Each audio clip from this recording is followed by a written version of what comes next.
E a gente já votou, porque já temos imagens, a campanha já tocou da entrada dos ministros no plenário do Supremo Tribunal Federal, na expectativa para os processos da tarde desta quinta-feira.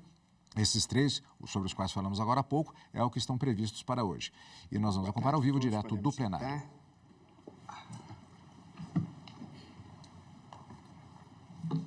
Dou início a essa sessão extraordinária do plenário do Supremo Tribunal Federal de 30 de novembro de 2023, cumprimentando os ilustres colegas aqui presentes, ministra Carmen Lúcia, ministro Luiz Edson Fachin, ministro Alexandre de Moraes, André Mendonça, Cristiano Zanin, cumprimento o ministro Dias Toffoli, que está na tela, ministro Luiz Fux, e cumprimento a nossa Procuradora-Geral da República em exercício, doutora Eliseta Maria de Paiva Ramos.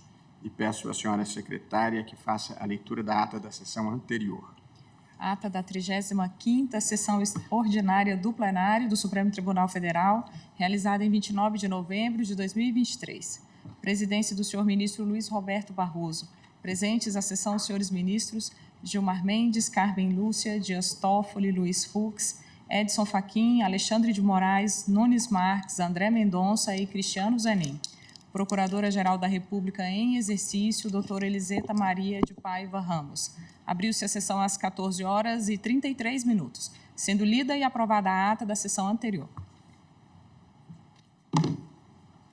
Não havendo qualquer objeção quanto à ata, declaro aprovada.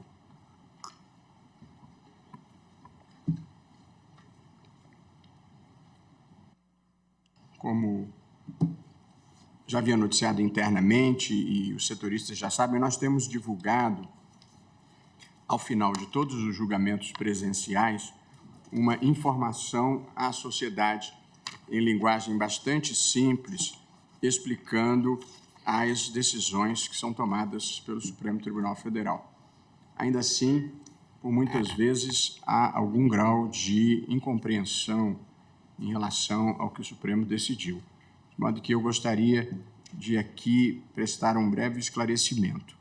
Nós todos aqui no Supremo Tribunal Federal consideramos que a imprensa profissional é um dos alicerces da democracia e a imprensa tem aqui no Supremo um dos seus principais guardiões.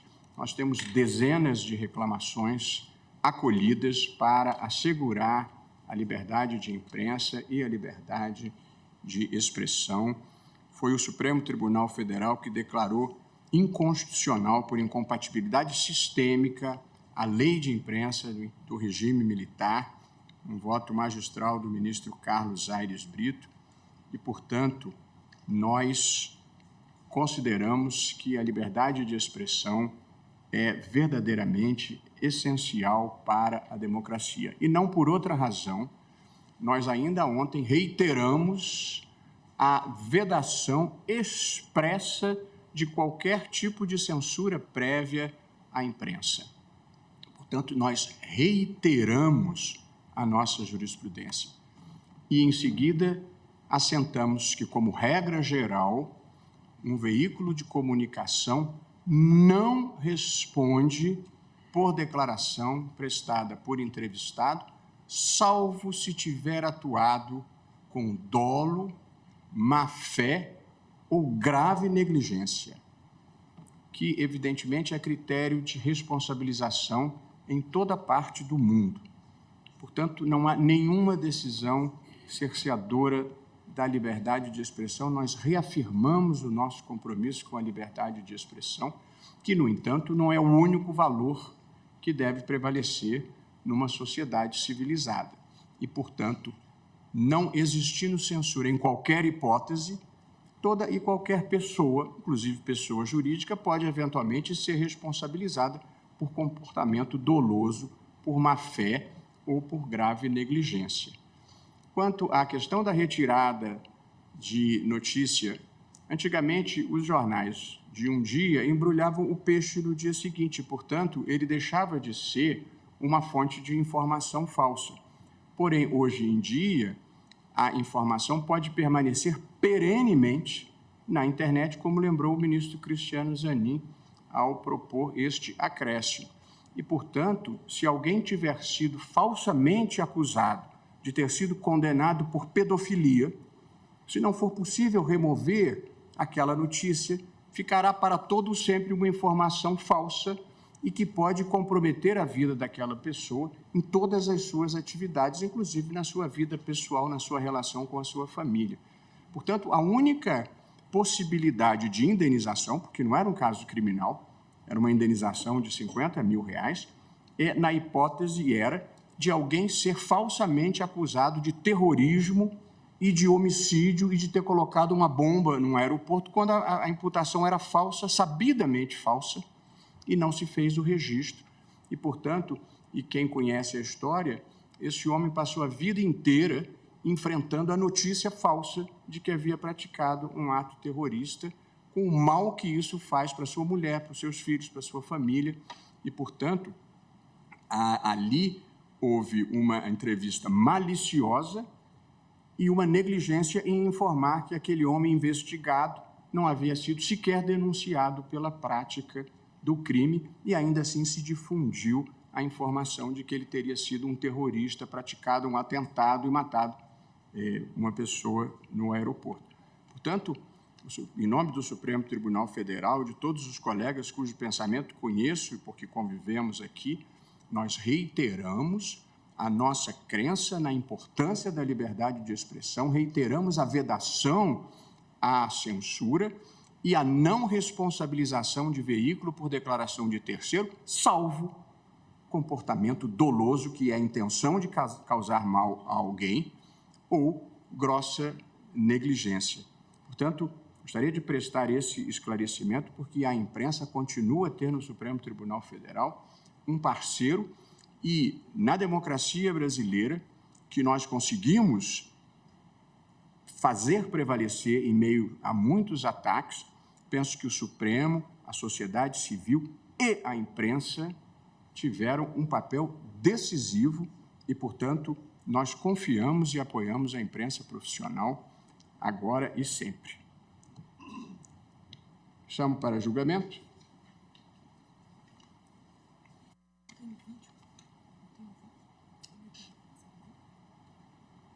Depois do intervalo.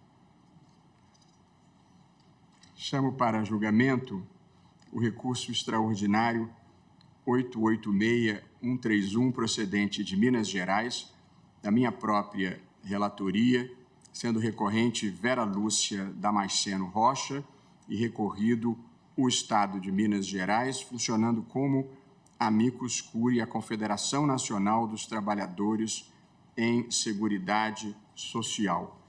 Haverá sustentações orais e, portanto, farei aqui um breve relatório. A recorrente, a autora desse recurso, ela foi aprovada em um concurso público para compor o quadro de servidores do Tribunal de Justiça do Estado de Minas Gerais como oficial judiciário. Depois da sua nomeação, que se deu em 2005, uma junta médica a considerou inapta para assumir o cargo por ter sido acometida de carcinoma mamário, ou seja, um câncer de mama, e tendo sido submetida à cirurgia, à quimioterapia e à radioterapia há menos de 5 anos da data da sua posse. O ato do Tribunal de Justiça, que, portanto, negou a ela a possibilidade de continuar investida no cargo, era baseado no Manual de Perícias Médicas do Tribunal de Justiça de Minas Gerais.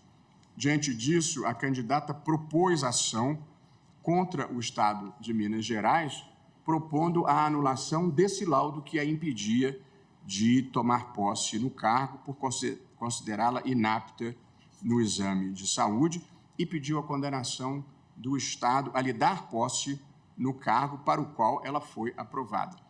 Ela não obteve a liminar num primeiro momento, mas depois, na sentença de primeiro grau que lhe foi favorável, o juiz reconheceu o direito de ela ser investida no cargo.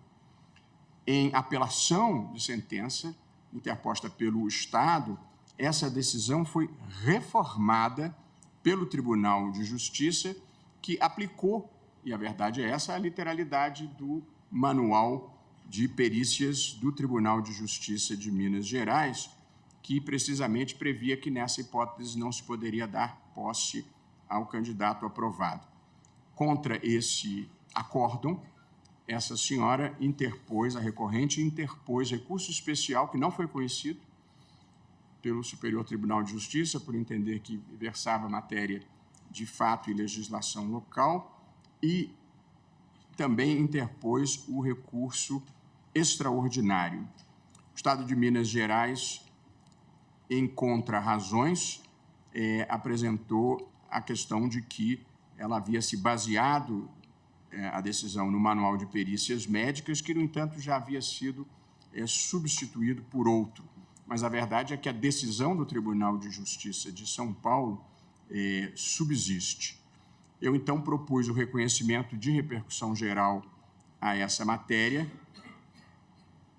com o seguinte teor: saber se a vedação à posse em cargo público de candidato que esteve acometido de doença grave, mas que não apresenta sintomas atuais de restrição laboral, se isso viola os princípios da isonomia, da dignidade e do amplo acesso a cargos públicos, e o tribunal, por unanimidade, reconheceu a repercussão geral. A Confederação Nacional dos Trabalhadores em Seguridade Social e a Defensoria Pública da União foram, por mim, admitidas como amite curiae, e ambas pediram o provimento do recurso extraordinário e, da mesma forma, a Procuradoria-Geral da República opinou pelo provimento. O Estado de Minas Gerais pediu o reconhecimento do prejuízo deste caso, porque foi superado, como disse, o Manual de Perícias Médicas, mas a verdade é que a decisão subsiste e, mais do que isso, em casos de repercussão geral, ainda quando tivesse ficado prejudicada a situação concreta, nós temos tido a praxe de seguir no julgamento para a formulação da tese.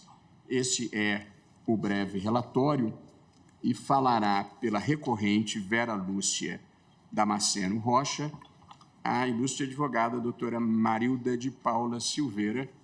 Vossa Senhoria tem a palavra.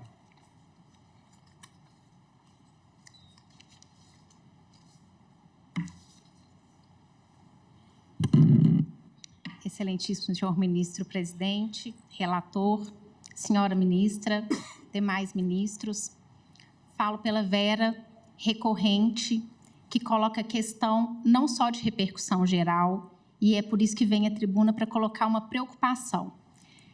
Qual é o limite que a administração pública tem para o ingresso nos quadros da administração relacionada à expectativa de vida?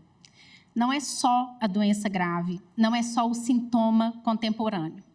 O Tribunal de Justiça de Minas Gerais e o Estado, eles consideraram que estavam se desincumbindo da função, de comprovar que a senhora Vera não tinha expectativa de vida suficiente para desempenhar a função pública. O que o perito lá em Minas Gerais disse? Ele disse que, na junta médica, a expectativa laborativa da dona Vera seria baixa, aspas, e que, caso haja recidiva, a candidata não conseguiria desempenhar o trabalho inerente ao cargo oficial. Nessa linha, com todo respeito ao órgão ministerial, que deu um parecer favorável, mas se indica uma alternativa de administração poder justificar por que a expectativa de vida não seria compatível com o exercício do cargo. E nessa linha, o acórdão caminhou. Ele apresentou 3 razões para não permitir a posse da dona Vera. A primeira é que a administração tem o direito de não admitir a posse e o ingresso nos quadros da administração pública daquelas pessoas que não se comprovem aptas intelectual ou fisicamente para o desempenho da função pública, e disse que a dona Vera não se desincumbiu da tarefa de provar que a doença dela não recidiria e que a doença dela não era incompatível com o exercício da função pública e que ela tinha uma expectativa de vida compatível com o exercício dessa função. A administração estabeleceu um critério de expectativa de vida, que é um critério, à época, científico, de 5 anos. E disse, dona Vera não tinha 5 anos do fim do tratamento. Mas, em terceiro lugar, disse que era possível romper esses 5 anos. E esse critério, à época, então, científico, que era de provar que, aspas, tumores potencialmente curáveis e com estadiamento compatível com prognóstico favorável após exaustiva pesquisa que revele estar o paciente livre da doença. Se a candidata prova isso, ela poderia tomar posse. Mas o perito disse que não tinha condições de prever a expectativa de vida da dona Vera. A preocupação é se o perito disser que tem condição e se o tribunal motivar que tem condição. É possível estabelecer que a expectativa de vida, possível ou não, baseada em estatística, é critério de exclusão do serviço público? Com todo respeito ao Tribunal de Justiça de Minas Gerais, que já revogou a regra, mas talvez tenha sido um dos poucos, esse critério é abstrato, excludente, preconceituoso e abstrato. Não surpreende o fato de que o antigo manual, e que encontra precedente em estados e muitos municípios, excluísse só as mulheres que têm câncer de mama. Não exclui os homens, embora não seja uma doença exclusivamente feminina. E chama atenção, critério semelhante está previsto no manual da União para servidores públicos. E numa rápida pesquisa de jurisprudência, é possível ver que esses casos são recorrentes, não apenas para o câncer, para a hepatite B, para casos relacionados à tireoide, para doenças que nem são consideradas assim tão graves, mas que motivadamente a administração vincula a uma expectativa de vida baixa. Há precedente para caso em que a administração pública anula a posse, quando o servidor público tem diagnosticada a doença e há uma vinculação à doença pré-existente. O precedente diz: a administração pode rever seus atos a qualquer tempo, ainda há tempo para revisão. Anula a posse e diz que aquela pessoa vinculada àquela doença já sabia que tinha uma expectativa de vida baixa e que não poderia tomar posse. Veja, não é nem critério de ingresso, a administração pública anula a posse, considerando que errou no diagnóstico da expectativa de vida. Essa corte já algumas vezes concluiu que prevalece a dignidade sobre o poder da administração de definir os critérios de ingresso e fez isso para casos de grávida, tatuagem, estatura, idade e até para quem responde processo judicial. Nesses casos, fazendo um balanço da jurisprudência, é possível identificar 4 critérios para ingresso na administração para dizer que a administração tem o direito de limitar esse acesso a cargo público. O primeiro seria a previsão em lei. O segundo, a motivação individual. O terceiro, identificar também individualmente, motivadamente, a vinculação da patologia com a atividade laboral. E, por último, não se pode estabelecer critérios desproporcionais e preconceituosos. Mas, nesse caso, a recorrente, em repercussão geral, pede mais. Pede que essa corte estabeleça como inconstitucional qualquer critério que esteja vinculado à expectativa de vida. A pretensão de se prever qual é a extensão da vida humana. Permitir que isso aconteça é medir a dignidade pela estatística. E não há, com todo respeito, estatística desfavorável que se sobreponha ao direito à vida, de exercer o que a gente tem de mais precioso na nossa humanidade, que é a solidariedade, é a capacidade de lidar com as diferenças, inclusive com o risco. Nem a administração pública pode estabelecer, pelo risco, a exclusão por um critério cruel ao ingresso no serviço público. Eu tenho uma mutação genética. Quem tem essa mutação genética tem 80% de chance de ter câncer. Eu tive câncer. Meu tratamento não tem mais de 5 anos. Mas essa estatística não me define. Não define a dona Vera. Não define ninguém que tem hepatite B, que tem qualquer tipo de doença grave. Cabe a essa corte, mais uma vez, a nobre missão de sobrepor a dignidade, as diferenças e a incapacidade do próprio Estado excluir pessoas por condições que não são previsíveis e respeitar aquilo que a gente tem de mais humano, que é a nossa solidariedade. Muito obrigada. Muito obrigado, doutora Marilda de Paula Silveira, que falou pela recorrente.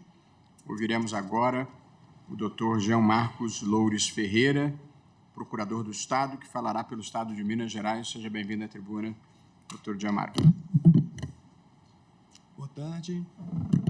Excelentíssimo senhor ministro Luiz Roberto Barroso, presidente dessa egrégia corte, relator do recurso extraordinário ora em julgamento, em nome de quem eu cumprimento os demais ministros dessa casa, a excelentíssima senhora ministra, excelentíssima representante da Procuradoria-Geral da República em exercício, doutora Eliseta Maria de Paiva Ramos. Senhoras e senhores, audiência, a Advocacia Geral do Estado de Minas Gerais comparece representando o recorrido do Estado de Minas Gerais, a fim de auxiliar com essa corte na sua nobre função de fixar um precedente jurisdicional vinculante na forma de tese de repercussão geral. Eu acho que esse é o objeto que nós temos que nos atentar para não adentrarmos exclusivamente em fatos.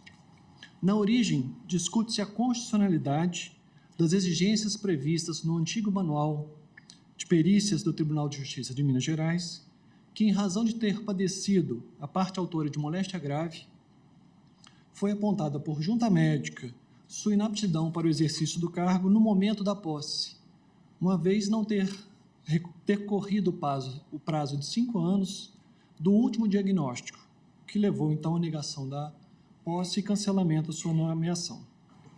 Foi suscitado pelo Estado de Minas Gerais, de fato, uma preliminar de perda do objeto do recurso extraordinário e, tendo sido deferida, passa-se a abordagem de mérito. A tese a ser fixada é atinente à validade de ato administrativo que veda a posse em cargo público de candidato acometido por doença pretérita que não apresenta sintomas atuais de restrição laboral. Essa é a tese fixada no plenário virtual que está sendo debatida nesse momento.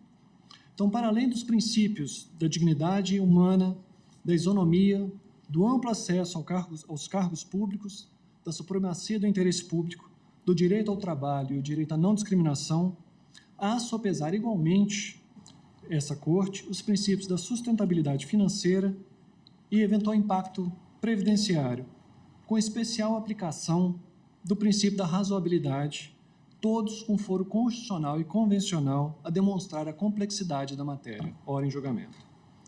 Se, por um lado, é imprescindível, senhor ministro Luiz Roberto Barroso, não imputar inapta uma pessoa aprovada em concurso público pelo simples fato de ter sido portadora de qualquer moléstia grave, não só o câncer, obviamente, por outro, é dever da administração pública verificar a compatibilidade de eventuais deficiências decorrentes de patologia sofrida e o desempenho das atribuições do cargo, até para que não haja um agravamento das condições desses servidores e a obrigação, podendo resultar em uma aposentadoria precoce e a obrigação de pagamento de pensão por morte pela perda da vida, sujeita a condições inadequadas de trabalho em razão de suas condições especiais de saúde. Sem pretender interpretar a Constituição a partir de normas infraconstitucionais, mas valendo-se dessas para auxiliar a fixação de precedente em debate, é que o Estado de Minas Gerais comparece a essa Corte para discutir aspectos condizentes com os princípios e direitos já consignados, bem como em acordo com a medicina baseada em evidências em que os aspectos biopsicossociais da paciente e do processo de saúde e cura, como um todo, são levados em consideração. Nesse sentido, a solução adotada pelo Estado de Minas Gerais, por meio do seu Decreto 46.968, de 11 de março de 2016, que dispõe sobre o exame admissional no serviço público estadual e que compatibiliza com os princípios e direitos em potencial conflito, prevê que o candidato ou a candidata portadora de patologia potencialmente incapacitante, mas que no momento da avaliação pericial esteja compatível com o exercício pleno das atribuições do cargo, poderá ser considerada apta, havendo, no entanto, a indicação de acompanhamento durante o período do estágio probatório, ao final do qual, em se verificando que se submeteu ao tratamento prescrito, o órgão responsável emitirá um parecer conclusivo quanto à sua aptidão ou inaptidão para o cargo. Note-se que essa solução intermediária adotada pelo Estado de Minas Gerais atende ao princípio da proporcionalidade e encontra amparo em outras experiências, como, por exemplo, o artigo 73, parágrafo 2º da Resolução número 75, de 2009, do Conselho Nacional de Justiça, que, na redação dada pela Resolução número 118, de 2010, determina que a avaliação da compatibilidade entre a deficiência e a função judicante deve ser aferida durante o processo de vitaliciamento do magistrado ou magistrada. Em igual sentido, senhores ministros, senhora ministra, essa foi a determinação expedida aos tribunais pelo CNJ, a pedido da Ordem dos Advogados do Brasil e do Ministério Público Federal, quando do julgamento do pedido de providências 278.5, 76/2011-20000, na relatoria para o acordo do conselheiro Rubens Curado Silveira. Pede-se vênia para trazer um pequeno trecho do voto do ilustre conselheiro Curado Silveira, que pode servir de subsídio à eventual adoção da tese, na mesma linha do decreto estadual. Abre aspas. O que deve ser reforçado é o acompanhamento permanente desse candidato no curso do estágio probatório, a fim de que a avaliação final seja fundada em elementos objetivos. Diante do exposto, senhores ministros, senhora ministra, senhora Procuradora-Geral da República em exercício, considerando a presunção de legitimidade dos atos administrativos, a tese para o tema 10.015, para a adoção dessa tese, o Estado de Minas Gerais requer seja levado em consideração a seguinte ponderação. Seja realizado, durante o estágio probatório, o acompanhamento do servidor portador de patologia potencialmente incapacitante, detectada à época dos exames pré-admissionais, a fim de que seja aferido se está cumprido rigorosamente o tratamento prescrito pelo médico assistente e, assim, após ser confirmada, mediante parecer conclusivo, decide-se sobre a sua aptidão ou inaptidão para o cargo. A abordagem apontada, ela afasta-se da fixação de um prazo de carência para a posse, o que, se concorda, pode se mostrar desproporcional, mas ressalta que tampouco é recomendável a fixação de uma tese ampla e genérica a ponto de gerar insegurança jurídica e eventual prejuízo a qualquer das partes envolvidas. Assim, senhores ministros, senhora ministra, estabelecidas essas premissas, senhor relator, é que o Estado reafirma sua confiança no judicioso julgamento dessa Corte, ratifica todos os termos das manifestações trazidas aos autos e requer que a tese a ser fixada leve em consideração os apontamentos feitos, que seguem inclusive na linha do parecer da Procuradoria-Geral da República, constante já dos autos, que destaca a necessidade de justificativas da razão pela qual estaria prejudicada concretamente a aptidão para o cargo. Agradeço pela paciência, pela atenção dos senhores e senhoras e agradeço. Boa tarde. Muito obrigado, doutor Gianmarco Loures Ferreira. Veremos agora, pela Defensoria Pública da União, o doutor Gustavo Zorteia da Silva, Defensor Público Federal.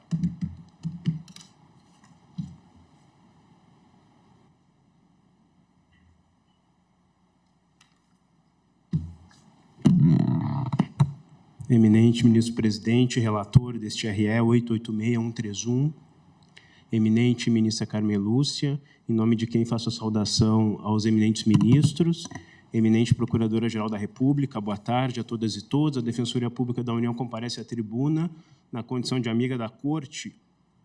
E, adentrando já ao mérito, excelências, entendemos que a pergunta central do presente julgamento é se análises de risco ou argumentos médico-estatísticos ou qualquer outra abstração que projete a doença e transcenda a condição médica atual do candidato poderia levar à sua inadmissão no serviço público. Por um lado, evidentemente, é certo que a administração pública não pode ser compelida a integrar em suas fileiras pessoas que, por motivo de doença, não tenham condições atuais de exercer as atividades relacionadas ao cargo. Porém, o que não se admite é que a pessoa fisicamente apta seja impedida de ingressar no serviço público por ter tido no passado uma doença e estar em um período de carência médica. Esta carência médica representa, excelências, uma projeção abstrata de doença que transcende a condição médica atual e concreta do candidato. Em verdade, a projeção abstrata da doença estigmatiza a pessoa, representa um perdurar social e não médico da doença. Faz, por exemplo, com que alguém que tenha sido acometido de câncer deva, para além do agressivo tratamento que experimentou e da vitória sobre a doença, ser submetido a um período de depuração social. O estigma social de uma doença é desumanizador, rebaixa pessoas ao patamar de subhumanidade. Então, excelências, não há dúvidas de que o acórdão recorrido ele representa uma estigmatização individual, mas também representa uma estigmatização de grupos, também cria grupos estigmatizados.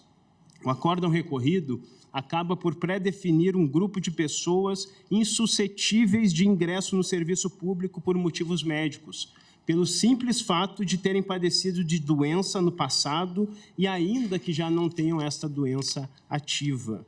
Então, excelências, quer sob a ótica da estigmatização individual, quer sob a ótica da estigmatização de grupos, entendemos que o acórdão recorrido viola o fundamento da dignidade da pessoa humana, o objetivo fundamental de erradicação de qualquer tipo de discriminação, o próprio direito à igualdade e, de forma específica, considerando este caso, o amplo acesso a cargos, empregos e funções públicas. A DPU está aqui a defender que seja adotado um critério relacionado a haver ou não, concretamente, incapacidade médica para o exercício das funções no cargo público. Tal critério não poderá ser definido a partir de projeções de risco ou de estimativas médico-estatísticas ou de qualquer outra abstração que transcenda a condição médica atual e concreta do candidato. O próprio Tribunal de Justiça, no final das contas, acabou por alterar as regras que foram aplicadas no acórdão recorrido. E esse me parece também um argumento bastante eloquente, porque o próprio Tribunal de Justiça reconhece que aquela solução que foi dada no início pelo acórdão recorrido, ela já não pode prevalecer. Uma nota final, excelências, a respeito do parecer ministerial. Há no parecer ministerial uma preocupação com a proteção de candidato que já esteja curado. E isto é absolutamente louvável, estamos de acordo.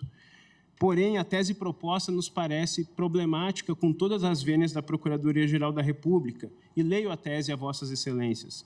É inconstitucional a instituição de período de carência para a posse em cargo público de candidato que foi acometido por doença grave e já está curado, dissociada de justificativa da razão pela qual prejudicaria concretamente a aptidão para o cargo por violação aos princípios da isonomia, dignidade da pessoa humana e amplo acesso aos cargos públicos.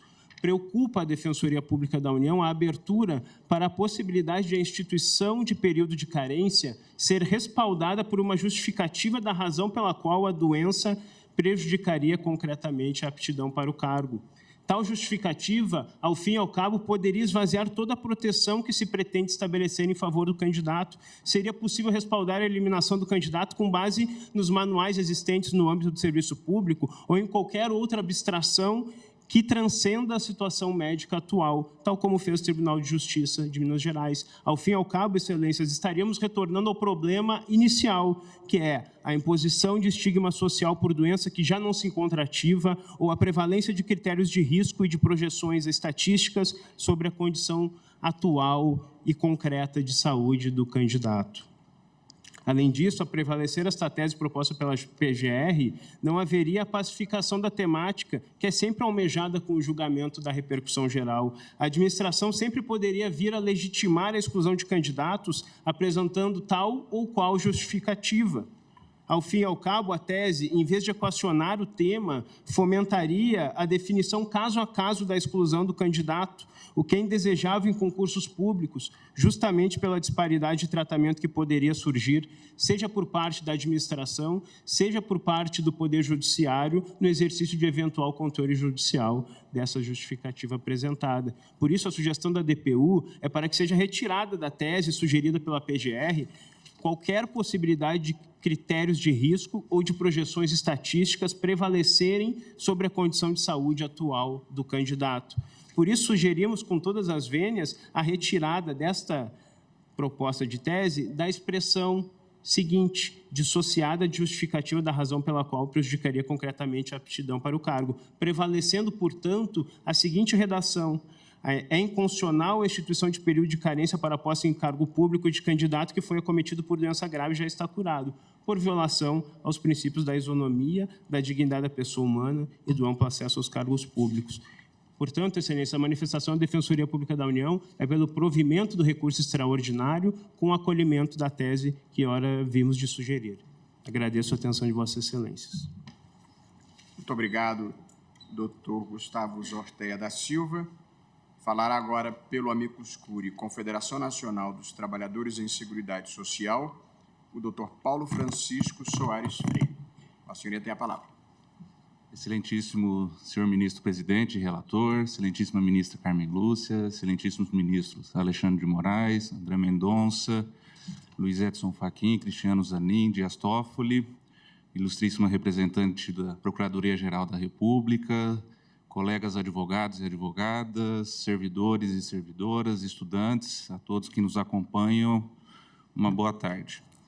Falo aqui em nome da categoria representada pela Confederação Nacional dos Trabalhadores em Seguridade Social.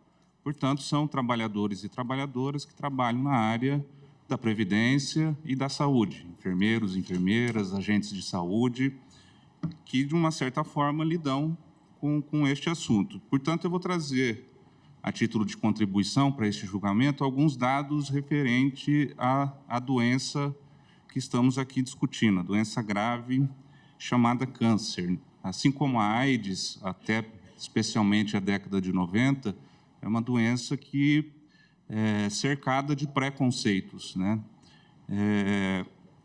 E que muito nos preocupa, né? Segundo o Instituto Nacional do Câncer, neste ano, no Brasil, 341.350 homens foram diagnosticados com câncer. Mulheres, 362.730, né? Uma pequena variação acima no caso das mulheres. E, segundo o próprio INCA, até 2025, teremos 2.175.000 novos casos de câncer nas suas diversas modalidades, né? 725.000 ao ano. Então, e segundo a OMS, nós estamos falando de uma pessoa a cada 5 são acometidas por essa doença no mundo. Então, é uma doença que nos assombra, no entanto, é algo cada vez mais comum. E por que eu estou dizendo isso, né? Porque também por isso muito se avançou na prevenção, apesar de ainda termos que dar alguns passos, né? Por exemplo, a Fiocruz tem feito alguns estudos estabelecendo relação entre a utilização de agrotóxicos com o acometimento da doença do câncer. Então, é algo que nos preocupa, aquilo que nós comemos, mas também temos avançado muito, tanto no âmbito do diagnóstico, quanto no âmbito do tratamento dessa doença, assim também como foi com o HIV, né? Então, por exemplo, né, o próprio INCA tem dito que, a depender, no caso de câncer de mama, a depender do estágio de desenvolvimento da doença, há 95% de chances de cura. A depender do tamanho do nódulo, há 95% de chances de cura. Portanto, é algo que extremamente preocupante, mas que a medicina tem se debruçado e tem trazido alguns resultados. Então, esse é o contexto, né? Nós estamos falando aqui de restrição à posse de uma candidata aprovada em concurso de títulos e provas que foi acometida por uma doença e que não teria nenhum tipo de consequência para o exercício laboral daquela atividade a qual ela foi aprovada. No caso concreto, e no tema de repercussão geral, nós percebemos que, além do critério de títulos e provas, nós estaríamos estabelecendo o critério da expectativa de vida, né? Que no caso aqui é o câncer de mama.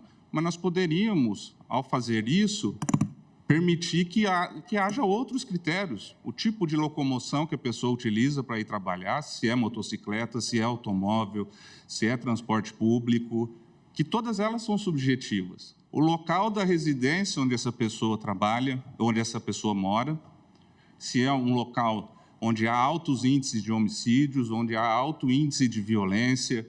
Então, nós poderíamos estabelecer diversos critérios, todos eles subjetivos, a restringir o acesso ao serviço público.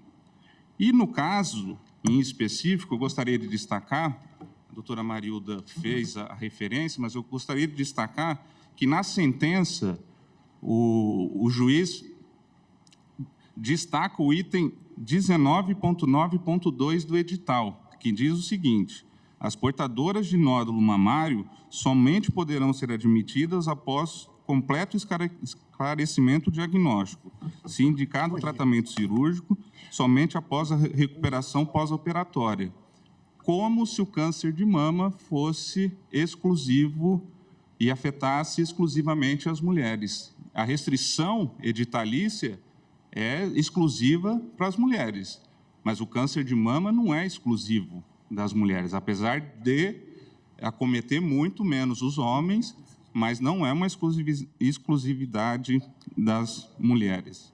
E a previsão editalícia é clara e direcionada apenas às mulheres.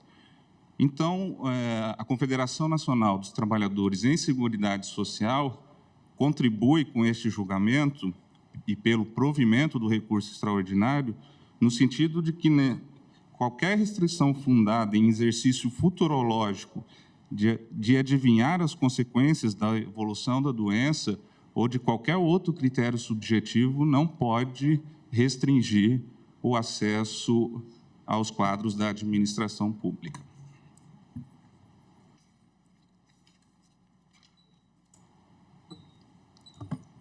Muito obrigado, doutor Paulo Francisco Soares Freire. E agora ouviremos a senhora Procuradora-Geral da República em exercício, doutora Eliseta Maria de Paiva Ramos. Excelentíssimo senhor presidente, relator, ministro Luiz Roberto Barroso, excelentíssima senhora ministra Carmen Lúcia, excelentíssimos senhores ministros Dias Toffoli, Luiz Fux, Edson Fachin, Alexandre de Moraes, Nunes Marques, André Mendonça e Cristiano Zanin. Cumprimento igualmente as excelentíssimas senhoras advogadas, senhores advogados, servidoras e servidores. Trata-se de recurso extraordinário representativo do tema 1015 da sistemática da repercussão geral, em que se discute a constitucionalidade da exigência de um período de carência para candidatos a cargos públicos que tenham se recuperado de doenças graves, diante da alegada violação aos princípios da isonomia, da dignidade da pessoa humana e do amplo acesso aos cargos públicos. Na origem, a hora recorrente ajuizou ação anulatória contra o Estado de Minas Gerais, objetivando a desconstituição do ato, que a considerou inapta a tomar posse no cargo de oficial judiciário daquele Tribunal de Justiça, pois, segundo exames realizados pela respectiva junta médica, ela havia sido acometida de doença grave, câncer, há menos de 5 anos. O pedido foi julgado procedente pelo juízo de primeiro grau, porém, submetida a causa ao Tribunal de Justiça do Estado de Minas Gerais, a sentença foi reformada.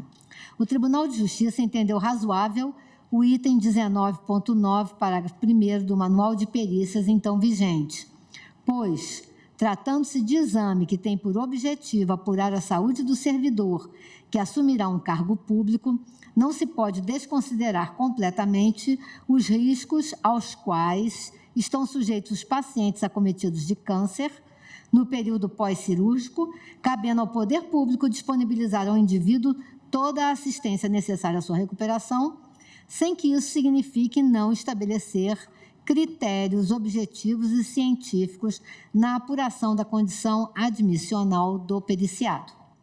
A recorrente sustenta que, ao assim decidir, o tribunal ACO teria violado o disposto nos artigos 1º, 3, 5º, caput 1 e 3, 6º da Constituição da República, deixando de observar os princípios da isonomia, da dignidade da pessoa humana e de seu direito fundamental ao trabalho.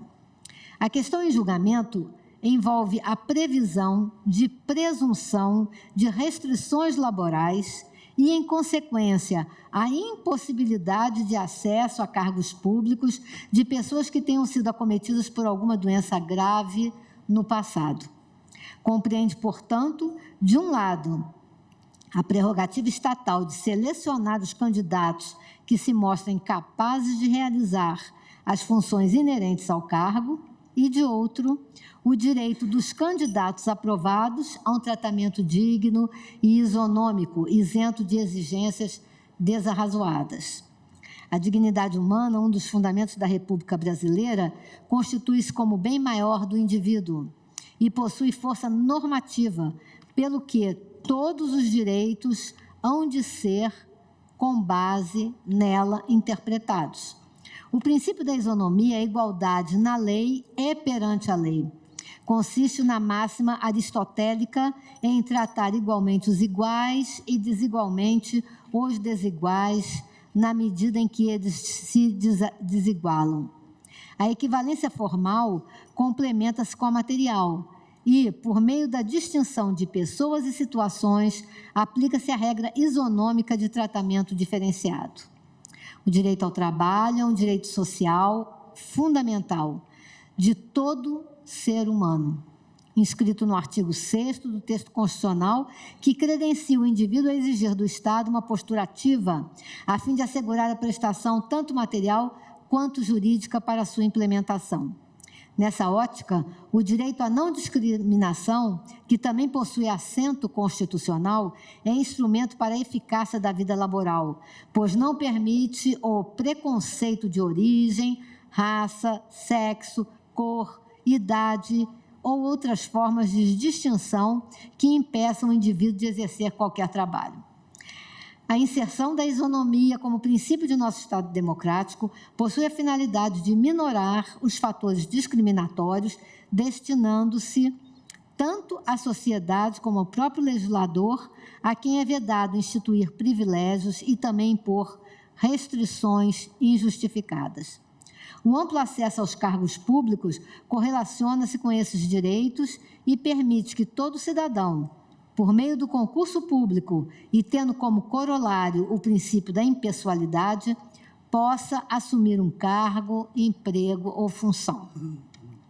O artigo 37.1 da Carta da República prescreve essa ampla acessibilidade ao permitir o ingresso tanto de brasileiros quanto de estrangeiros nos quadros da administração pública. Daí é que os princípios da dignidade, da isonomia e do amplo acesso aos cargos públicos, considerando suas vertentes de direito ao trabalho e à não discriminação, hão de ser analisados sob a ótica da razoabilidade e da proporcionalidade. No caso, verifica-se que exigir do candidato um período mínimo de 5 anos de remissão da doença para que possa tomar posse no cargo público não é razoável. Um indivíduo que foi acometido por uma doença grave, submeteu seus tratamentos necessários e possui saúde estável no momento de seu ingresso no cargo público, não pode ser privado do seu direito ao trabalho, apenas por não possuir um lapso mínimo desde sua cura ou remissão.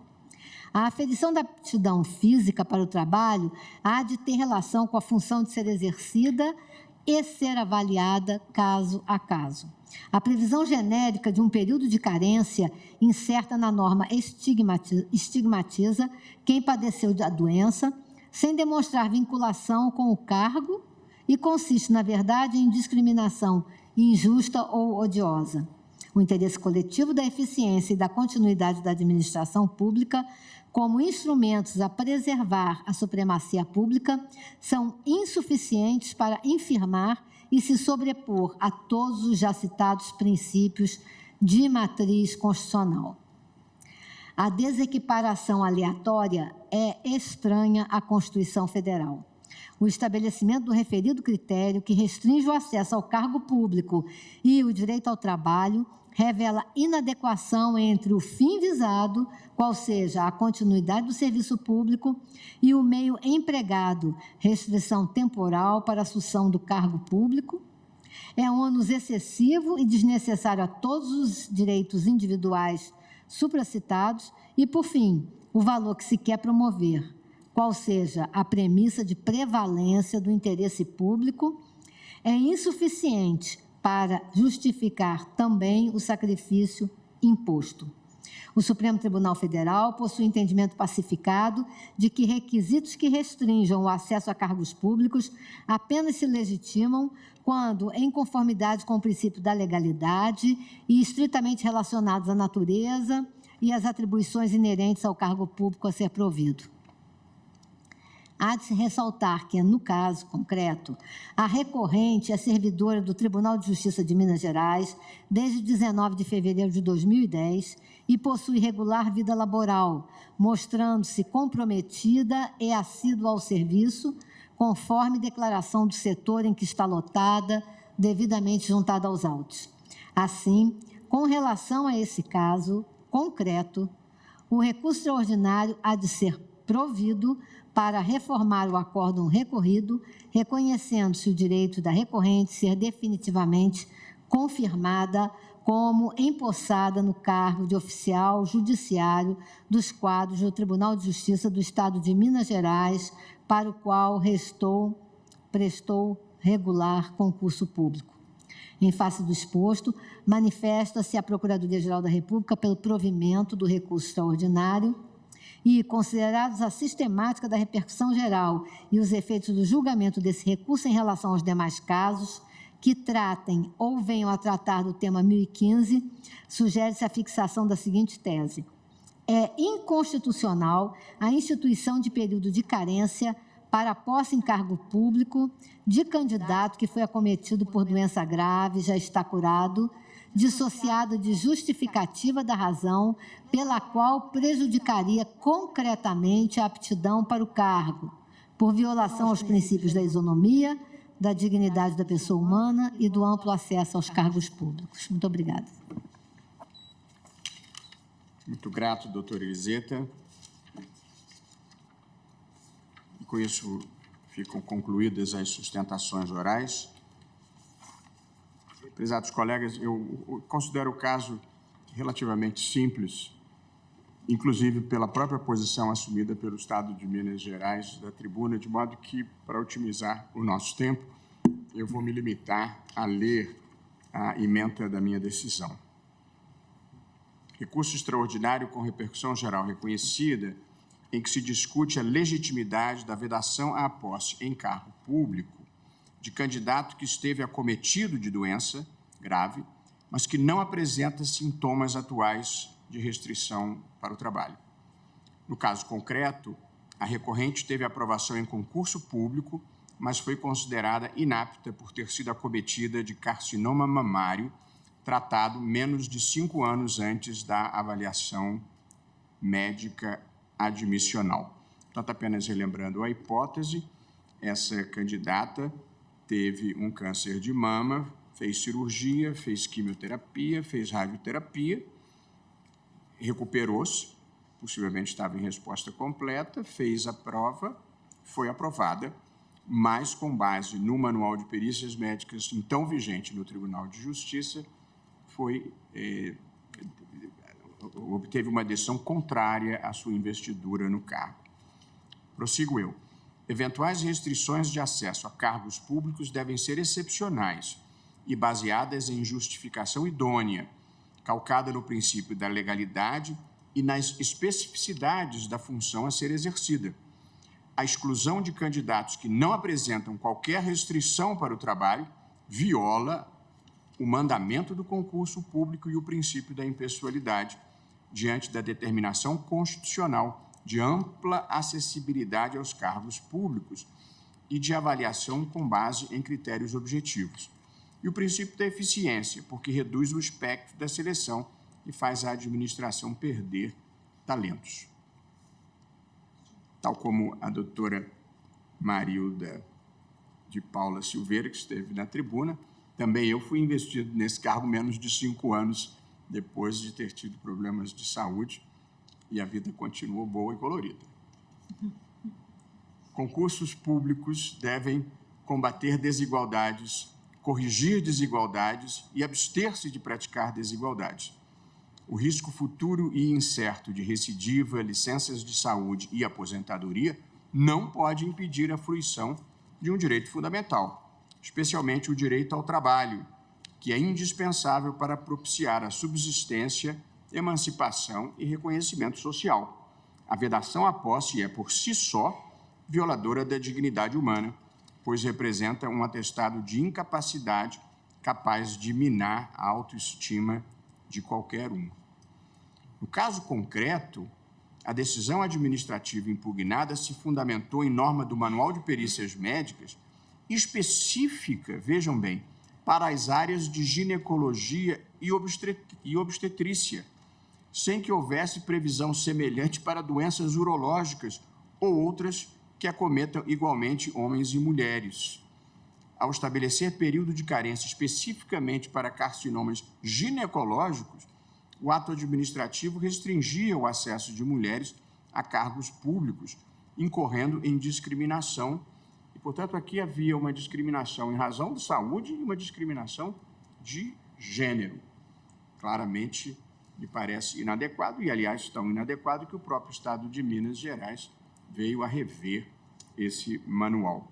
Portanto, prezados colegas, eu estou aqui propondo, sem me alongar, porque acho desnecessário, me parece uma questão relativamente singela, e com uma visão mais antiga da vida, de que a doença alijava as pessoas. Hoje em dia há uma compreensão totalmente diferente, pessoas que têm vida útil com HIV, pessoas que são portadoras de deficiência, que têm uma vida totalmente produtiva, de modo que houve uma evolução da consciência social na percepção desse tipo de limitação. Portanto, eu estou propondo o provimento parcial do recurso para condenar o Estado de Minas Gerais, o provimento do recurso para condenar o Estado de Minas Gerais a nomear e dar posse à recorrente com a fixação da seguinte tese de repercussão geral. E aí eu dei uma ligeira retocada no texto que havia enviado aos colegas e que passo a ler. Essa é a minha proposta de tese de julgamento. É inconstitucional a vedação à posse em cargo público de candidata aprovada que, embora tenha sido acometida por doença grave, não apresenta sintomas nem possui restrição relevante que impeça o exercício da função pretendida. Essa é a proposição que eu submeto aos eminentes colegas. Na redação, eu mantive no feminino, mas no texto eu botei entre parênteses a versão masculina também. Vale para candidatas e para candidatos. Como voto o eminente ministro Cristiano Zanin. Senhor presidente, quero cumprimentar a Vossa Excelência, cumprimentar a eminente ministra Carmen Lúcia, os eminentes pares, a doutora Eliseta Paiva Ramos, Procuradora-Geral da República em exercício, os advogados e advogadas, especialmente aqueles que vieram à tribuna. Eu estou totalmente de acordo com a compreensão de Vossa Excelência, farei a juntada de voto escrito também, mas chego à mesma conclusão e também adiro à tese proposta por Vossa Excelência. Muito obrigado, ministro Cristiano Zanin. Como voto o ministro André Mendonça. Minha saudação, senhor presidente, também eminentes pares, na pessoa da ministra Carmen Lúcia, senhora Procuradora-Geral da República em exercício, também privilégio tê-la não só assomada ao julgamento, mas também por sua sustentação oral que nos trouxe, eminentes advogados também, em especial aqueles que puderam vir à tribuna defender suas respectivas teses, servidores, servidoras, a todos minha saudação. Senhor presidente, também farei a juntada de voto escrito, apenas consignar em brevíssimas palavras, que entendo seja em função do que dispunha o manual do Tribunal de Justiça, mas também por qualquer outro fundamento, é inconstitucional impor ao servidor o ônus de provar a sua própria saúde E até em função da defesa do Estado de Minas Gerais, consignar que as preocupações trazidas pelo Estado, na minha visão, também não se sustentam, até em função da alteração havida a partir da emenda constitucional número 103 de 2019, que alterou a aposentadoria por invalidez e agora é chamada aposentadoria por incapacidade permanente, porque no novo texto constitucional os proventos, como regra, são proporcionais ao tempo de contribuição. Logo, também não haveria razão para se cogitar um eventual descompasso financeiro entre a contribuição e eventual direito previdenciário da servidora, no caso. E entendo, como Vossa Excelência, que a decisão administrativa do Tribunal de Justiça ofendeu os princípios do livre e isonômico acesso aos cargos públicos, a dignidade da pessoa humana, da não discriminação e do acesso ao trabalho, sendo, portanto, inconstitucional, razão pela qual acompanho integralmente Vossa Excelência. Muito obrigado, ministro André Mendonça. Vejo que está aqui na nossa tela, e a quem saúdo, o ministro Cássio Nunes Marques. Como vota Vossa Excelência? Boa tarde, presidente Luiz Roberto Barroso, ministra Carmen Lúcia, ilustres pares, senhora Procuradora-Geral da República em exercício, doutora Eliseta Ramos, senhora secretária da Seção, senhores advogados, servidores, meu boa tarde a todos. Senhor presidente, também farei juntado de voto e estou integralmente de acordo com o voto de Vossa Excelência e com a tese também formulada. Obrigado, ministro Cássio Nunes Marques. Como vota o ministro Alexandre de Moraes? Boa tarde, presidente. Cumprimento também Vossa Excelência, o ministro Luiz Roberto Barroso, cumprimento a ministra Carmen, cumprimento todos os colegas, a doutora Eliseta, Procuradora-Geral em exercício, cumprimento os advogados que falaram da tribuna, a doutora Marilda, doutor Gianmarco, doutor Gustavo, doutor Paulo Francisco. Presidente, também não tenho nada a acrescentar o voto de Vossa Excelência, que, em verdade, segue não só os princípios fundamentais da República, mas também os nossos objetivos. O artigo 1º, inciso 3º, prevê o respeito à dignidade da pessoa humana. O artigo 3º, já no inciso 1º, prevê como um objetivo da República uma sociedade solidária. Foi dito pela doutora Marilda a questão da falta de solidariedade desse procedimento que foi adotado pelo Tribunal de Justiça de Minas Gerais, que não mais existe agora, também isso foi salientado, o próprio Tribunal de Justiça reviu. E o artigo 3º, inciso 4º, prevê a necessidade da promoção, de promovermos o bem de todos sem qualquer tipo de discriminação. Olha, a pessoa pode trabalhar, a pessoa quer trabalhar, a pessoa passou num concurso para trabalhar. E não é a administração pública, por mais grave que seja a doença da pessoa, que vai fixar se ela tem ou não viabilidade de vida, qual o prazo que ela tem de vida. Isso chega a ser, eu diria, lamentável. Macabro. Macabro, exatamente. É algo macabro. Você não pode porque você tem 1 ano e 1 mês. Né? Você tem... Olha, que absurdo. Ainda bem que foi revogado isso. Então, presidente, com essas rápidas palavras, acompanho integralmente Vossa Excelência, parabenizando por trazer o assunto ao plenário para que possamos fixar uma tese em repercussão geral, a qual também adiro integralmente. Obrigado, ministro Alexandre de Moraes. Como voto o ministro Luiz Edson Fachin. Senhor presidente, também saúdo Vossa Excelência, ministra Carmen Lúcia, os eminentes pares, a senhora Procuradora-Geral da República em exercício. Quero efusivamente cumprimentar o voto que Vossa Excelência traz à colação e também a apresentação para o exame do colegiado desta matéria. Nada obstante, seja de fato possível deduzir do caso em si uma evidência da inconstitucionalidade, ao lado de ser uma regra descaridosa, para dizer o mínimo, que se traduz num mandato de uma ética completamente desprovida de um senso humano que priva essas pessoas do acesso ao exercício de funções públicas. Portanto, Vossa Excelência receba nossos cumprimentos, bem assim as sustentações orais que aportaram à tribuna, trazendo elementos relevantes ao tema. Da minha parte também, senhor presidente, estou acompanhando o voto de Vossa Excelência pelo provimento do recurso. Havia aqui, e há uma declaração de voto que vou juntar. Apenas destacaria nessa declaração de voto, chegou no meu exame, acabei verificando um texto interessantíssimo sobre o significado do ser com câncer, de autoria de Carina Machado Siqueira, Maria Alves Barbosa e Magali Roseira Bemer.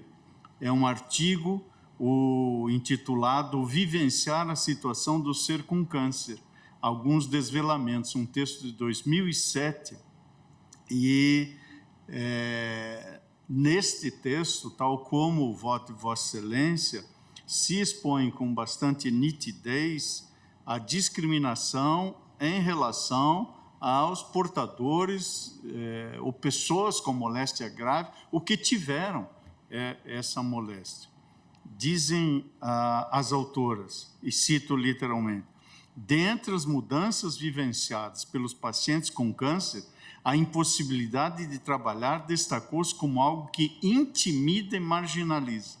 O trabalho é uma das maneiras pela qual o ser humano se expressa, se identifica e se realiza enquanto ser no mundo. Portanto, faço essa citação para também subscrever a conclusão, e bem assim a tese que Vossa Excelência vem de apresentar, no sentido de que, além de enfrentar esta patologia com este grau de seriedade, a pessoa, o ser vivente na sua existência, ainda se defronta com essa discriminação, como é o caso da recorrente Vera Lúcia. Pois, além de enfrentar o carcinoma que lhe acometia, ainda teve que enfrentar, na sua expressão de um ser no mundo, de uma restrição que levou a buscar o amparo judicial e esta matéria vem, na data de hoje, ao Supremo Tribunal Federal, o que realça o papel de um tribunal de natureza constitucional, porque aqui o que se está fazendo é exatamente a extração direta da Constituição para reconhecer a afronta à regra constitucional, ou seja, a violação da forma de ser e de estar, de existir dessa candidata e de todas as pessoas que se encontrem em circunstância idêntica ou similar. Portanto, senhor presidente, estou acompanhando inteiramente Vossa Excelência.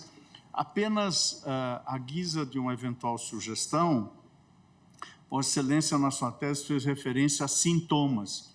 Quiçá ali pudéssemos, estou aqui a pensar em voz alta com Vossa Excelência e com o colegiado, ao lado de sintomas, indicar sintomas incapacitantes, porque, a rigor, a sintomatologia genérica pode, de algum modo, se fazer presente com um certo caráter de perdurar no tempo, mas o sintoma deveria ser incapacitante, na ausência de inaptidão física ou psíquica e de sintoma incapacitante, não há como impedir a posse, não tem sentido o prazo de carência, como, aliás, está na tese do bem posto posicionamento da Procuradoria-Geral da República.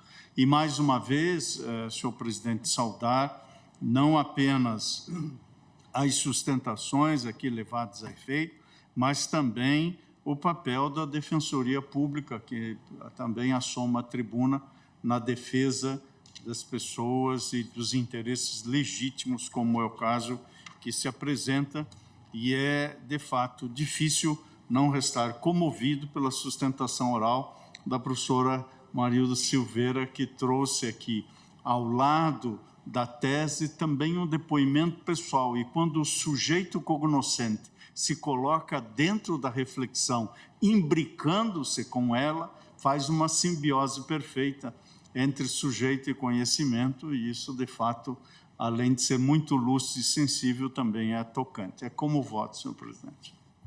Obrigado, ministro Luiz Edson Fachin. Eu não tenho nenhuma restrição a acrescentar a palavra incapacitante, se todos estiverem de acordo. Como vota o ministro Luiz Fux? Seja bem-vindo. Queria saudar, primeiramente, Vossa Excelência, não só pela pauta do tema, mas também pela brilhantina profundidade do seu voto, a sensibilidade. Sua Excelência, Procuradora-Geral da República, doutora Eliseta, pela sustentação precisa, os advogados presentes e os colegas aqui também presentes, da pessoa da nossa decana, a ministra Carmen Lúcia.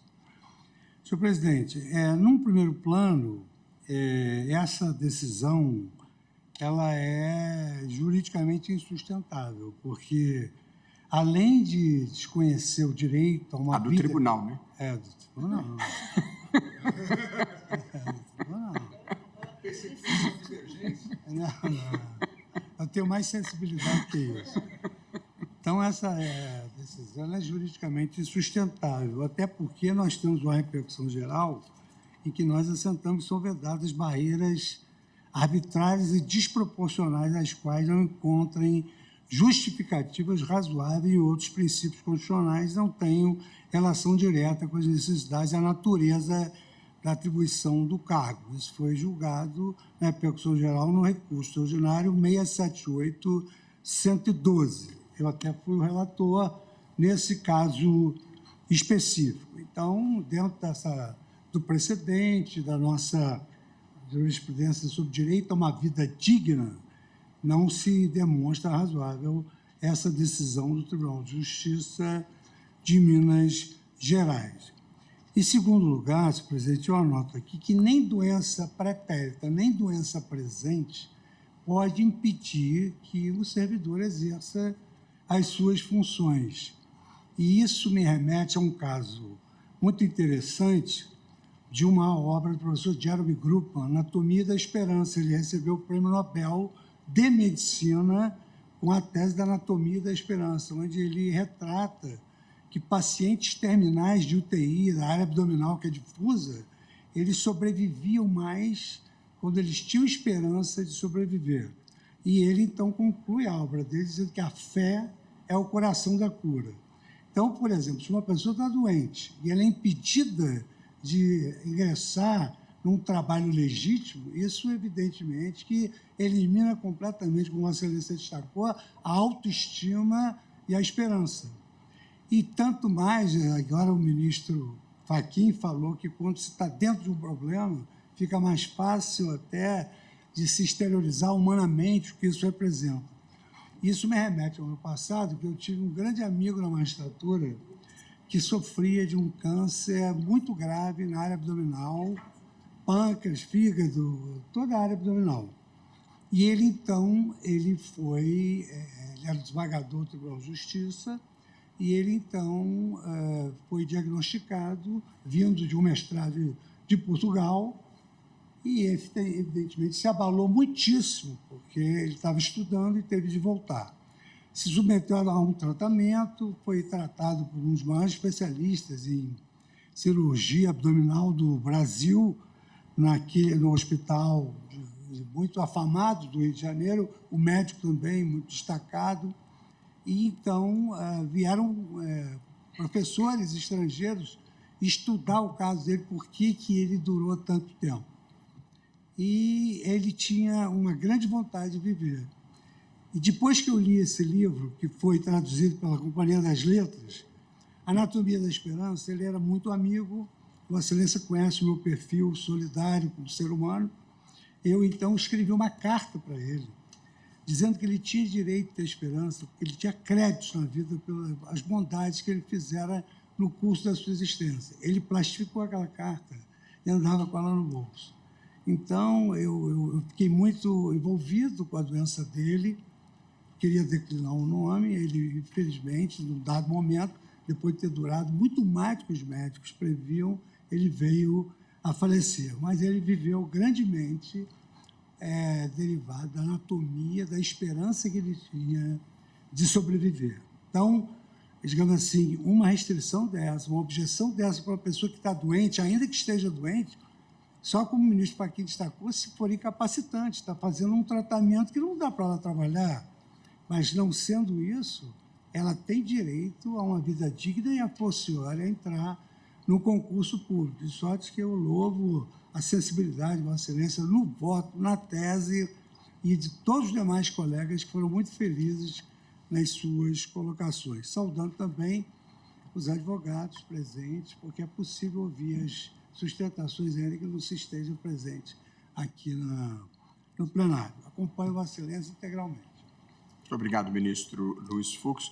O ministro Dias Toffoli estava no ar até pouco tempo e caiu a conexão dele. Ele já havia manifestado concordância com a tese.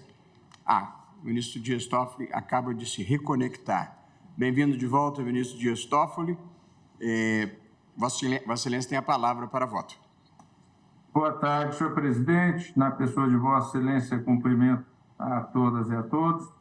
Eu tive que desligar o computador e religar porque teve aqui alguma coisa que travou o computador.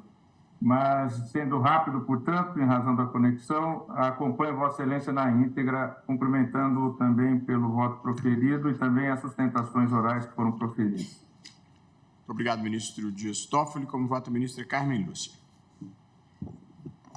Senhor presidente, cumprimento Vossa Excelência, os senhores ministros, doutora Eliseta, os senhores advogados, especialmente os que assomaram a tribuna, todos que nos assistem. Presidente, nós vivemos, e o tema que Vossa Excelência traz com tanta sensibilidade demonstra que vivemos um mundo de uma materialização de valores extremamente doente, mais doente do que qualquer mal que acometa os nossos corpos, é a doença que nós vivemos de achar que um ser humano não tem o valor da sua dignidade pela sua condição humana, mas vale pelo que ela é capaz de produzir no sentido de um trabalho o qual, às vezes, é negado em função dos seus limites, como se todo ser humano não tivesse limites.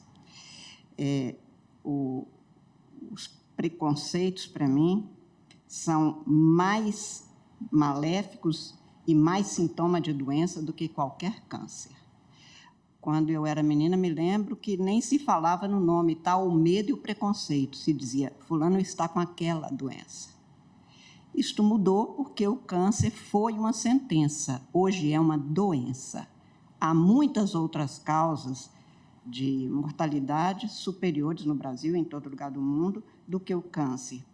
Mas esta contingência, o preconceito, persiste em detrimento da pessoa que, neste caso, tinha tido anteriormente o câncer. Acho isso realmente tão grave que me lembro, presidente, de uns versos do Drummond sobre os medos que acometem os preconceitos por causa do câncer. E ele termina um pouco meio poeticamente, como era próprio dele, os versos são todos sobre isso. Ele no final diz: viva, viva, amigo, viva na esperança viva de que o câncer há de morrer, de câncer, ou morrerá melhor, pela coragem de enfrentar o horror dessa linguagem que é ver no câncer dor maior que o câncer. Pois se souber desse trágico brinquedo que é ver câncer em tudo nessa vida, o câncer vai morrer de medo. A sociedade doente que nós vivemos causa também estas outras doenças. Eu não tenho nenhuma dúvida que esta norma que prevaleceu é inconstitucional, ilegal, imoral administrativamente e injusta humanamente. Não deveria ter prevalecido, lamento enormemente que tenha tido, e atenta contra a dignidade humana, atenta contra o princípio da igualdade, até porque, como já foi mencionado desde o relatório e voto de Vossa Excelência e das sustentações orais que foram feitas, especialmente da doutora Marilda, que faça referência também ao gênero. E o homem também tem, ou pode ter, câncer de mama. Portanto, é um reforço apenas a esse tipo de discriminação. Como se nós tivéssemos, de novo, o Estado Deus, que pode dizer da expectativa de vida de alguém. Isso tudo para dizer que, e apenas aqui em Opter Dictum, e uma referência, a Procuradoria-Geral do Estado de Minas Gerais, que eu tive a honra enorme e enorme alegria de ter pertencido, é autor do recurso extraordinário. Mas desde a década de 50, quando não se tinha Procuradoria-Geral do Estado, quando se tinha o Departamento Jurídico, Minas Gerais tem, nos seus procuradores, reiteradamente, encaminhado a governadores, quando é óbvia a inconstitucionalidade, pareceres para não recorrer e não, de um lado, impor sofrimento à pessoa, neste caso o recurso extraordinário é da parte, mas o Estado de Minas Gerais contrarrazoou, quer dizer, manteve como se fosse correta a decisão, ao invés de ter providenciado o que nós queremos no direito, a pacificação e o respeito às normas constitucionais. Eu mesma tive, como meu primeiro procurador-geral, o professor Zé Olímpio de Castro Filho, um grande advogado, que, nos casos em que não havia o que fazer, ele levava ao governador, era um parecer, e eu mesma já fui, em vários casos, conduzida a ter esse tipo de atitude. A apelação é do Estado de Minas Gerais e depois as contrarrazões no recurso. Eu acho que as Procuradorias Gerais do Estado têm que continuar no caminho que, na nossa geração, presidente, que, se não fizemos tanto nas procuradorias, eu acho que nós contribuímos mudando a forma de atuação, não no sentido de continuar para sempre litigando quando o respeito à Constituição é dever de ser demonstrado aos governantes, mas que deveria continuar cada vez mais tomando esse tipo de atitude. Quer dizer, a circunstância de agora já não mais prevalecer não altera que apelou contra a decisão de primeira instância, quando poderia ter levado ao governador, como várias vezes eu, como procuradora de Minas, já fiz. Caso, inclusive, de indenização, por exemplo, de uma pessoa que presa é assassinada dentro da delegacia ainda, por outro preso, e eu levei o professor Zé Olímpio, ele dizia, não é caso mesmo de a gente fazer nada, a não ser ver o que a gente pode fazer pela mãe e pela família dessa pessoa. O Estado tem o dever, no Estado de Direito, é de garantir que o cidadão tenha os seus direitos, mais ainda os fundamentais, devidamente garantidos. E nós temos procuradores, o doutor Sérgio Pessoa, atual procurador, é de uma sensibilidade também muito grande. Eu lamento que tenha vindo até aqui, porque não precisava e poderia, no primeiro momento, já ter sido acertado, e acho que esta é a condução do direito num Estado democrático. De toda sorte, para os fins específicos aqui, presidente, eu estou, como é óbvio, acompanhando integralmente o voto de Vossa Excelência, a tese proposta, especialmente com a chega agora trazida pelo ministro Fachin, e, mais uma vez, esperando que os estados, os municípios, como a União, cumpram a Constituição em respeito à dignidade humana. O Estado existe para o ser humano, não é o ser humano que foi criado para o Estado. Muito obrigada, presidente. Muitíssimo obrigado, ministra Carmen Lúcia. Proclamo, portanto, o resultado. O tribunal, por unanimidade, deu provimento ao recurso extraordinário para condenar o Estado de Minas Gerais a nomear e dar posse à recorrente com a fixação da seguinte tese de repercussão geral. É inconstitucional a vedação à posse em cargo público de candidata aprovada que, embora tenha sido acometida por doença grave, não apresenta sintoma incapacitante nem possui restrição relevante que impeça o exercício da função pretendida. É o resultado do julgamento. São 15h50, nós temos os embargos de declaração no recurso extraordinário 1.116.949, da relatoria do ministro Luiz Edson Fachin. Ministro Fachin, o processo foi destacado pelo ministro Alexandre, que, pelo que eu entendo, tem uma proposição em relação a... se Vossa Excelência estiver de acordo, eu imagino, embora nada a gente possa garantir de antemão que seja simples, O último processo da pauta é um embargo de declaração que eu acho que um pouco mais simples, porque houve uma decisão superveniente do Supremo que resolveu o problema. Então, talvez deixasse o de Vossa Excelência para a volta do intervalo para podermos debater com mais tempo. Perfeitamente. Não prefere porque vamos ter um debate? Estamos dialogando e debatendo para, eventualmente, encontrar uma posição colegiada sobre a formulação da tese e o desate desses embargos. Foram embargos apresentados pelo Ministério Público. Creio que o intervalo até vem a calhar. Ótimo.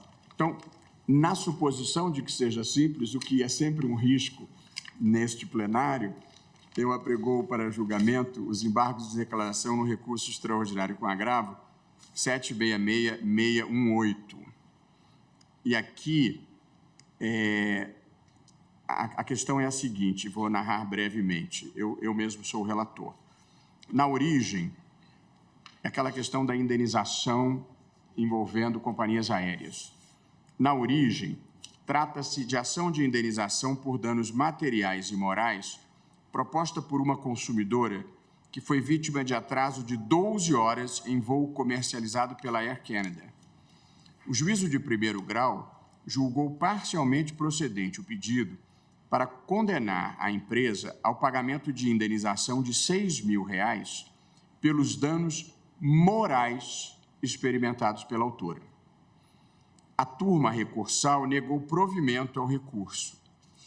Em seguida, a Air Canada interpôs recurso extraordinário, no qual alegou que o acórdão violou artigos da Constituição Federal diante da prevalência do prazo prescricional de 2 anos estabelecido pela Convenção de Varsóvia e pela Convenção de Montreal em relação ao Código de Defesa do Consumidor. Na sessão presencial de 25 de maio de 2017, o plenário deu provimento ao recurso extraordinário para reformar o acórdão e julgar improcedente o pedido em razão da prescrição. Vencidos o ministro Marco Aurélio e Celso de Mello, não votou o ministro Alexandre de Moraes, uma vez que o ministro Teori Zavascki, seu antecessor, já havia votado. Em seguida, se fixou a seguinte tese.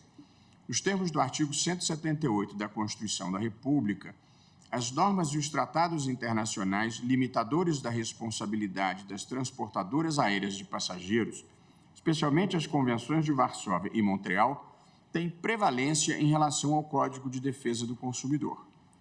Vencido o ministro Marco Aurélio.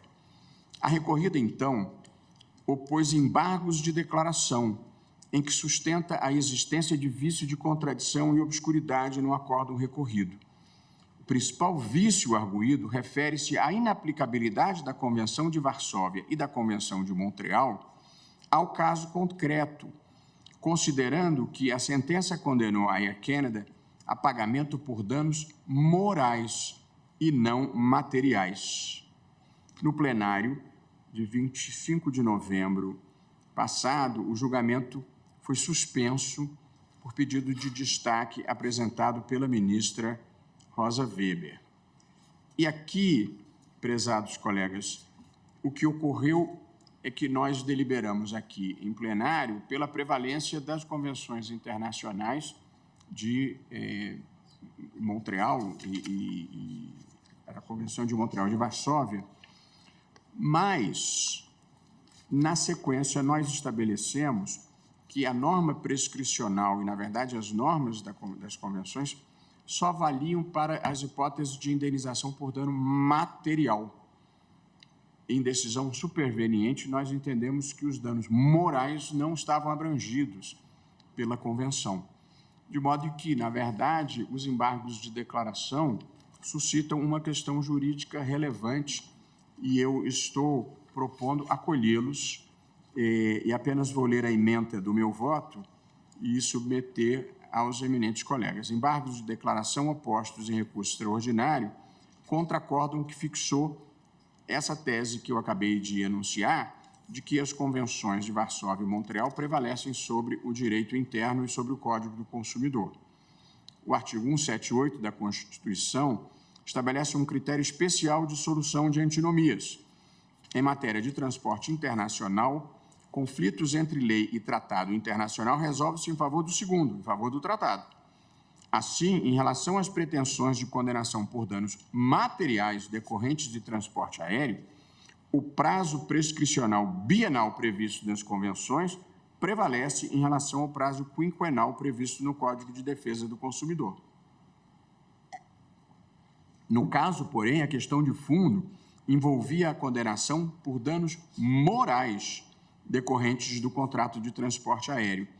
Posteriormente à nossa decisão de mérito neste caso, o Supremo consolidou a orientação no sentido de que, aspas, não se aplicam as convenções de Varsóvia e Montreal às hipóteses de danos extrapatrimoniais decorrentes de contrato de transporte aéreo internacional, decisão da relatoria da ministra Rosa Weber, julgada em 15 de dezembro próximo passado. Diante, portanto, da consolidação do entendimento desse tribunal, em sentido de que os danos morais estão sujeitos ao prazo prescricional do Código de Consumidor e não das convenções de Varsóvia e Montreal, eu estou acolhendo os embargos de declaração para nós, na verdade, dando caráter infringente, para provê-los com efeitos infringentes e negar provimento ao recurso extraordinário, reconhecendo a inaplicabilidade do prazo prescricional das convenções de Varsóvia e Montreal ao caso em julgamento, no qual só houve condenação por danos morais.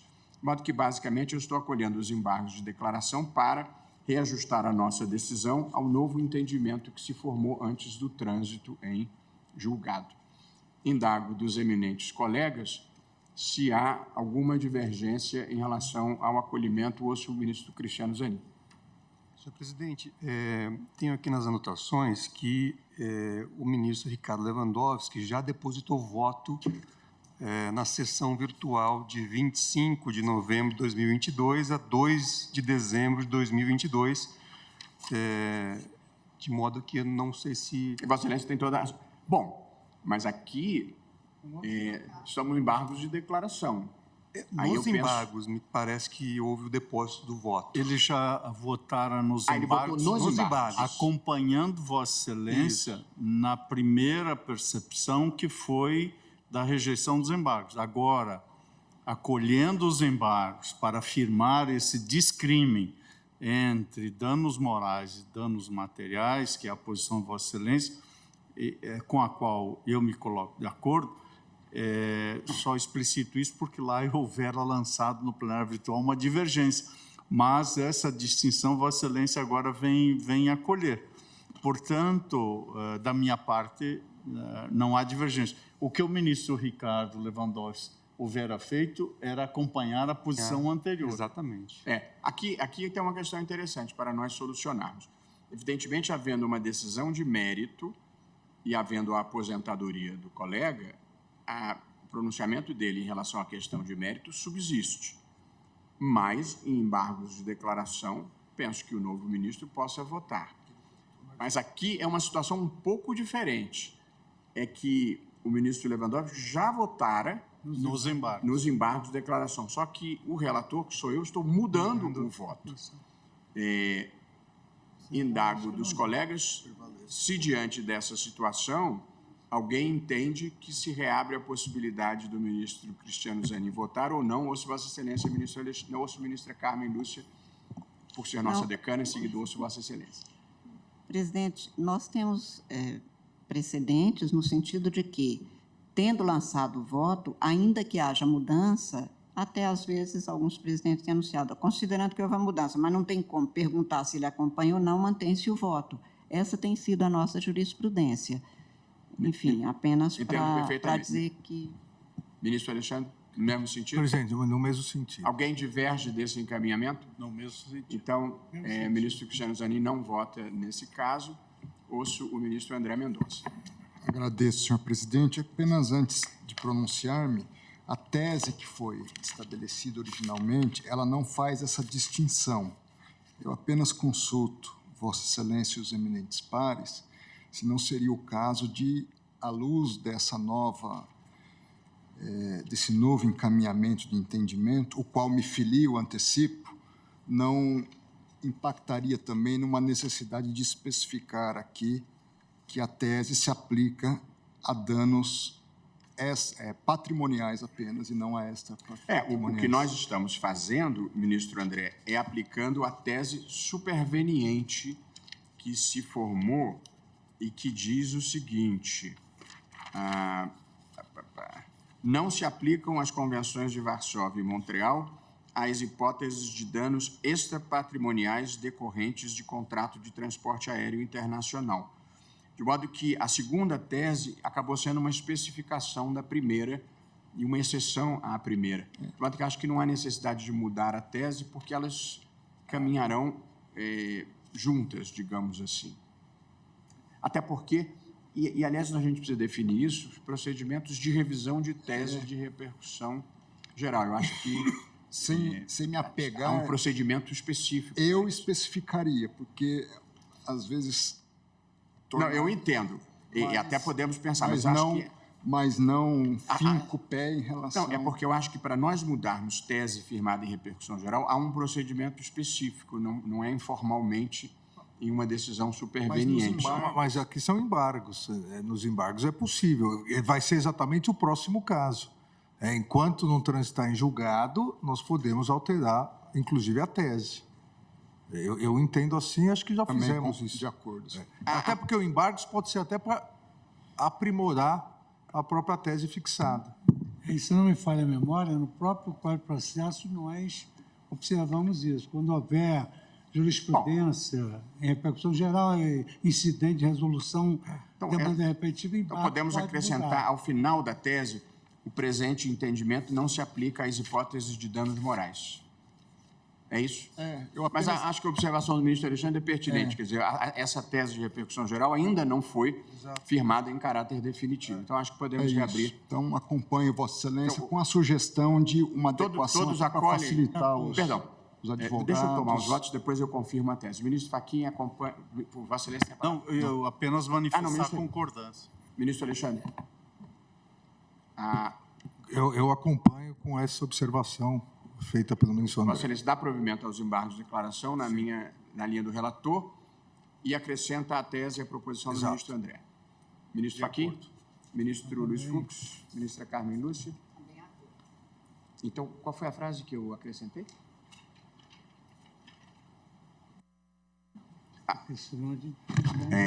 O presente entendimento não se aplica às hipóteses de danos morais. Ou extrapatrimoniais, caso. Ou extrapatrimoniais, está bem. O presente entendimento não se aplica às hipóteses de danos extrapatrimoniais. Fica assim, então, proclamado o julgamento. O tribunal, por unanimidade, deu provimento aos embargos de declaração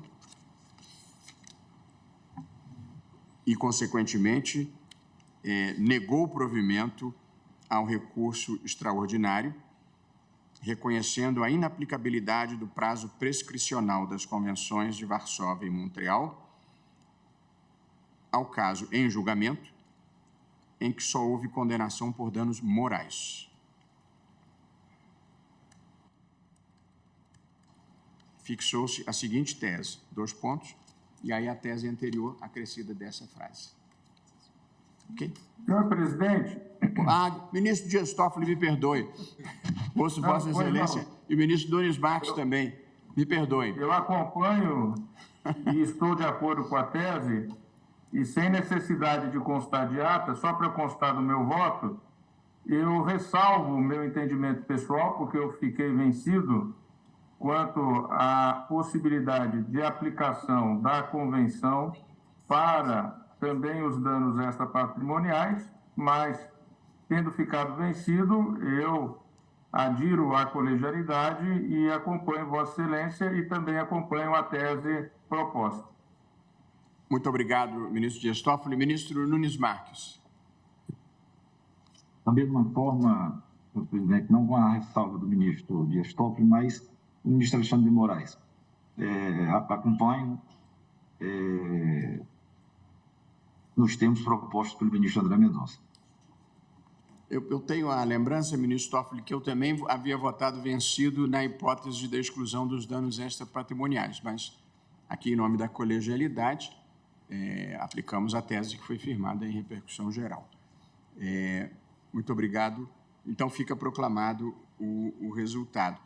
Nós temos aqui é isso, fica proclamado o resultado dessa forma. Suspendo, então, a sessão e retornaremos após o intervalo.